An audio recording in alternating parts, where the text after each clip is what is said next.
The cabin air was thick with recycled coolness, the kind that clung to the skin and carried the faint tang of instant coffee and overhandled luggage. Somewhere near the back, a baby's wail rose above the hum of the engines, answered only by the patient shushing of a tired mother. The flight was full, every row pressed tight with shoulders brushing, elbows fighting for armrests, bags jammed into overhead bins that refused to shut until a flight attendant leaned her full weight against them. At row 23, pressed against the window, a woman sat silent. Her hood was pulled low, gray fabric shadowing her pale features. She kept her gaze down, fingers loose in her lap, a canvas tote bag balanced neatly against her legs. Passengers moved around her as if she weren't there, their glances sliding past, dismissing her as just another weary traveler. There was nothing in her posture that invited conversation. If anything, her stillness warned others to keep their distance. The rest of the cabin, though, was alive with noise. In first class, a broad-shouldered businessman with a silver watch spoke loudly enough for half the plane to hear.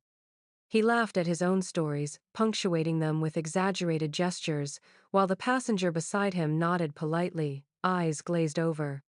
Every time a flight attendant passed, the man flagged her down, demanding another whiskey or asking how much longer until Tokyo. Midway down the aisle, a young woman in designer sunglasses held her phone high, streaming live for her followers. She tilted the screen toward the window, then back to her face, plastering on a smile. 30,000 feet, guys, can you believe it? She chirped, oblivious to the size of the passengers trapped in her row. Her voice had the smooth, rehearsed rhythm of someone who lived online, and she carried it like a badge of importance. Near the galley, a young flight attendant named Laya was making her second nervous circuit. She was new, her pressed uniform still a little stiff, her shoes not yet molded to her feet. She clutched the beverage cart with both hands, knuckles pale as she maneuvered through the narrow aisle. Passengers gave her impatient looks when she moved too slowly, their sighs sharpening her already taut nerves. She smiled anyway, the kind of smile that didn't quite reach her eyes. A group of students filled one row near the back, talking over each other, their excitement bubbling as they compared photos and joked about the days ahead. A man in his 60s sat across from them, silent, his weathered hands folded neatly on top of a battered leather briefcase. A mother with two toddlers worked tirelessly to keep them entertained, pulling snacks and toys from a bottomless bag that rustled every few minutes. The hum of conversation rose and fell, blending into the steady drone of the engines. The woman by the window did not join in. She didn't sleep, didn't read, didn't even look outside. Every so often, her pale blue eyes flicked toward the aisle, then returned to the shadow of her hood. No one asked her name. No one cared. To the cabin, she was invisible. An hour into the flight, the seatbelt sign chimed, though the cabin had been calm. A few passengers shifted uneasily, murmuring. Then the plane jolted, a quick, sharp drop that sent plastic cups rattling and stomachs lurching. Gasps filled the air, overhead bins groaned. The live-streaming influencer shrieked and turned her camera on herself, milking the moment for drama. The intercom buzzed, and the captain's voice broke through, calm but slightly strained. "Ladies and gentlemen, we've encountered—" His words cut off in a burst of static. Silence followed, heavy and unnatural, like the air had been sucked from the cabin. The engines hummed on, steady, but the absence of the captain's voice lingered, echoing louder than any turbulence. Passengers exchanged uneasy glances, their chatter faltering. Somewhere near the back, the baby started crying again, the sound thin and piercing. The woman in row 23 lifted her head for the first time. Her hood slipped slightly, revealing pale hair tucked back loosely, a faint scar near her jawline that caught the dim light. Her hand hovered near the call button, but she didn't press it. Not yet, she just sat, listening, waiting, while the rest of the cabin shifted in nervous silence. The flight of strangers had begun to feel like something else entirely. The cockpit was steady, the steady hum of instruments wrapping around the silence like a cocoon, when Captain Morris suddenly stiffened in his seat. His hand shot to his chest, fingers clawing at his uniform as his breath came sharp and ragged. For a moment, he tried to keep his voice even, pressing the intercom switch. "Ladies and gentlemen, we've encountered." Then his words broke into static. He slumped forward, his cap tilting, his face pale with a sheen of sweat. Beside him, First Officer Hale froze, eyes wide. His training told him to take control, but panic cracked through his composure. "Captain, Captain," he barked, shaking Morris by the shoulder.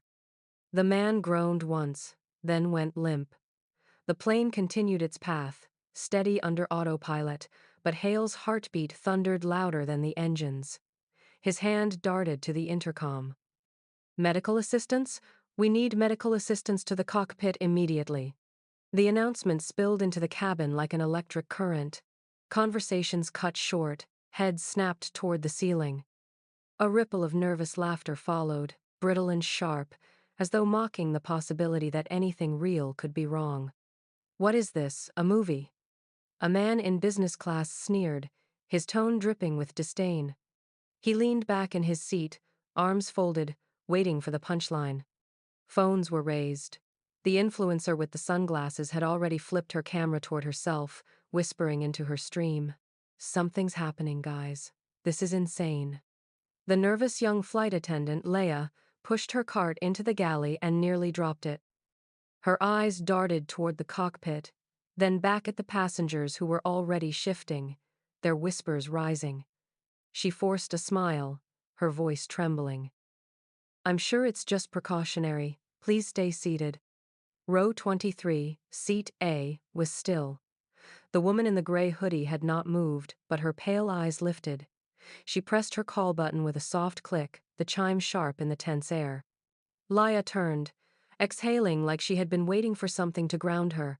She stepped quickly down the aisle. "Yes, ma'am?" Leia asked, her voice too quick, too polite. The woman did not fidget. She simply looked at her, steady, and opened her mouth as though to speak. But before she could, Leia shook her head, her professional smile flickering. "Please stay seated. Don't panic. We'll handle this." The words were rehearsed, automatic, meant for comfort. But they landed flat, brittle, and dismissive. The woman's gaze didn't falter. She let her finger hover over the call button again, then slowly pulled her hand back, settling it over the frayed strap of her canvas bag. Silence draped over her like a second hood. The intercom hissed again, Hale's voice straining, cracking. "If anyone has flight experience, please come forward." Passengers shifted uneasily. Someone laughed nervously. Another muttered, "Flight experience? What, like a video game?" Laughter spread in sharp bursts, feeding on disbelief. It was easier to scoff than to accept the truth unraveling above the Pacific. The woman in the hoodie leaned her head back, her eyes closing briefly, as though measuring the weight of the air. Her shoulders squared slightly. She was still invisible to most of them, just another stranger in an ocean of strangers. Then the radio crackled through the speakers again. The voice was different this time, lower, urgent, and threaded with something that froze the cabin. Static bled into words, distant yet unmistakable. "If Ghost Wing is listening, we need you now." "Ja." The words hung in the recycled air, heavier than the turbulence, cutting through laughter and whispers alike. For the first time since the flight began, the cabin fell silent. Eyes turned instinctively toward row 23, though no one could explain why. The woman didn't move, not yet. Her pale fingers traced the edge of her bag, and her silence grew louder than the engines themselves. The aisle stretched before her like a gauntlet. For a long breath she remained seated, her hood casting shadows over her pale features, the weight of 1,000 eyes pressing against her. Then she moved. First, her shoes' old sneakers with frayed laces slipped off beneath the seat. Bare feet touched the carpeted floor with deliberate, quiet. She rose without hesitation, her canvas bag slung over one shoulder, the faint clink of something metallic inside cutting through the hum of the engines. Conversations rippled to life instantly. Whispers, Then laughter. Then voices growing sharper. A businessman, with a silver watch, leaned into the aisle, smirking. "Oh, here we go, hero time." His voice carried, feeding the passengers around him. Phones were already raised. The influencer at row 12 adjusted her camera for the perfect angle, whispering breathlessly into her mic. "This is going viral. Guys, she's seriously walking to the cockpit. Some random woman. This is insane." "Plane hijack," someone muttered, and the words spread like sparks through dry grass. "Crazy woman pilot." Another sneered. Screens lit up, hashtags exploding across feeds before she had taken 5 steps. But the woman didn't falter. Each step was measured, her feet soundless against the aisle, as though she had done this walk before in far more dangerous places.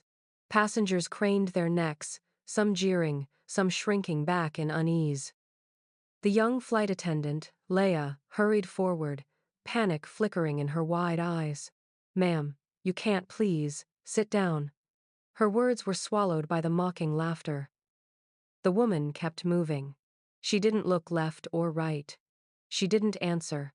Her face was calm, her blue eyes fixed ahead, the weight of the cabin's scorn brushing off her like rain. Near the front, a drunk man staggered into the aisle, blocking her path. "Where do you think you're going?" he slurred, his finger jabbing toward her chest. "This isn't a video game. Sit down before you kill us all." She stopped just long enough for their eyes to meet. No words. Just a piercing, steady look that froze his smirk in place.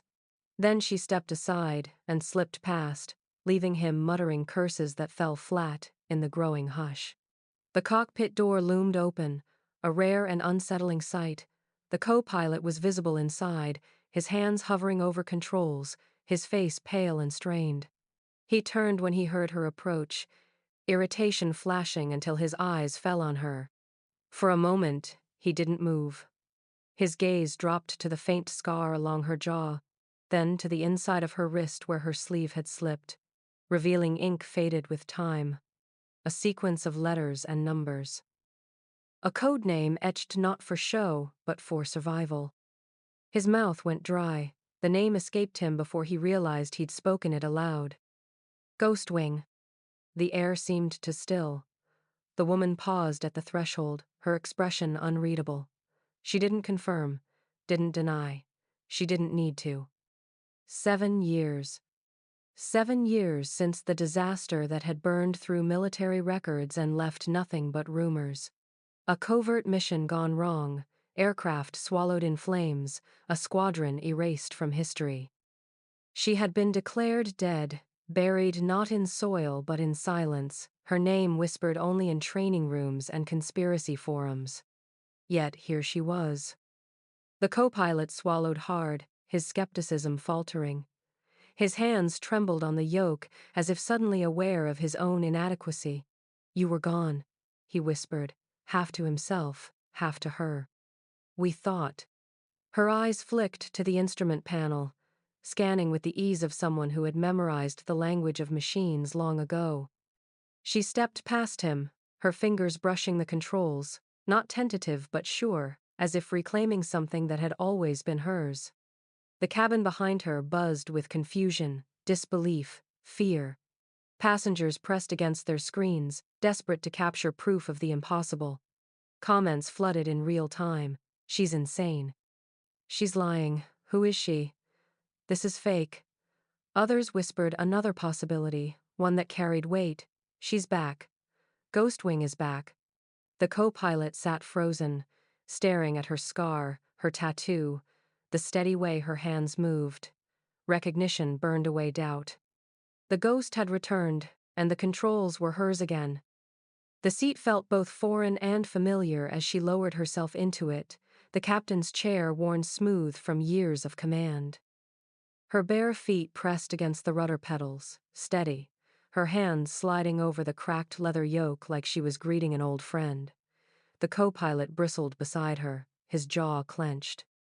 "You can't just," he began, his voice thin with outrage, but he stopped when he saw the precision in the way her fingers flicked across the controls, toggling switches without hesitation. Her eyes never left the instruments, scanning, cross-checking, adjusting. Outside, the storm roared. The sky flashed white, lightning tearing across clouds as rain battered the fuselage in sheets. Wind buffeted the plane, slamming it sideways.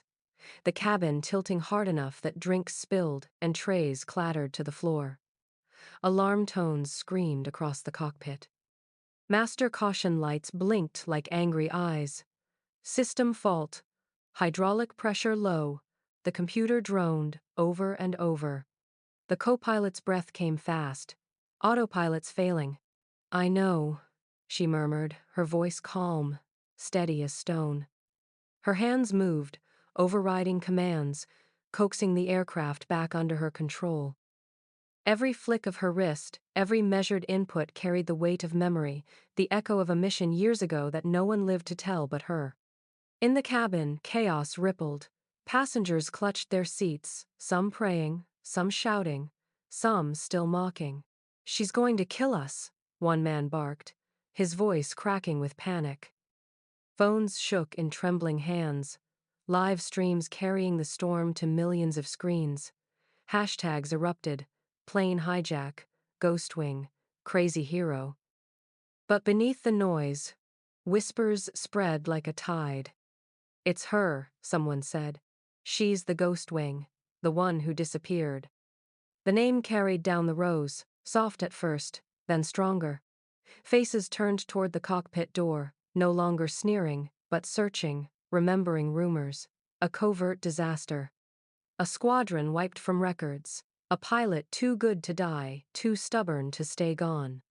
The storm hit harder, a sudden downdraft shoving the aircraft down, oxygen masks swinging wildly above terrified faces, screams erupted.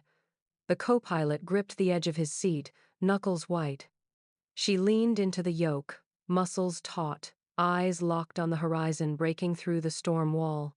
The plane shuddered, fought, but obeyed. Slowly, impossibly, it steadied. "Come on," she whispered under her breath, not to the co-pilot, not to the passengers, but to the machine itself. Not today. The runway lights appeared at last, glowing faint and far through the sheets of rain. She guided the descent with surgical precision, every movement echoing that night long ago, the mission that burned her name into shadows. The one that cost her everything. Her hands didn't shake. Not once. The landing gear locked. Tires screeched against wet tarmac. The Dreamliner touched down so smoothly it seemed unreal. For a heartbeat, no one made a sound. The cabin was silent, stunned, as if afraid the moment might dissolve if they moved too quickly. Then the quiet erupted not in cheers, not yet, but in gasps, in whispered awe, in the furious tapping of messages sent across the globe. Phones captured her face as she rose from the captain's chair, hood slipping back just enough to reveal the scar on her jaw, the tattoo on her wrist, the unmistakable mark of the ghost returned. She didn't acknowledge the co-pilot, who sat frozen beside her, or the passengers pressing against their windows to catch a glimpse.